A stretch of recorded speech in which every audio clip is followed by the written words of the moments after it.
Welcome to உமாச்சி kitchen. எல்லோரும் நல்லா இருக்கீங்களா? இன்றைக்கி வாங்க வேர்க்கடலை பக்கோடாங்க. இந்த வேர்க்கடலை வேக வச்சுதுங்க. வேக வச்ச இதில் கடல மாவு, அரிசி மாவுலாம் போட்டுங்க. கொஞ்சம் மிளகாத்தூள், தனித்தூள் மிளகாத்தூள் போடுங்க. மஞ்சத்தூள், உப்பு, பெருங்காயம், கொஞ்சம் தனியாத்தூள் போட்டுங்க. எல்லாம் போட்டுக்கிட்டேன். ஜீரகத்தூள் போட்டிருக்கேங்க. அவ்வளோதாங்க. எல்லாத்தையும் பெசரி வச்சுருங்க. ஒரு 10 நிமிஷம் கழித்து போட்டிங்கன்னா சூப்பராக வந்திருக்கு பாருங்கள். நல்லா வந்திருக்கு. அதுமாரி அவசியம் எல்லோரும் செஞ்சு சாப்பிடுங்க.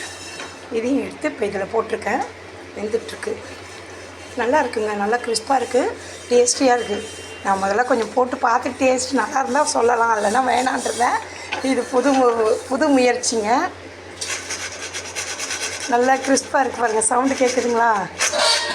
நல்லா வெளியே அப்படியே கிறிஸ்பாக இருக்குது, உள்ளே சாஃப்டாக இருக்குது. வெந்த வேர்க்கடலில் சூப்பராக இருக்க. அவசியம் எல்லாம் செஞ்சு சாப்பிடுங்க. தேங்க்யூ.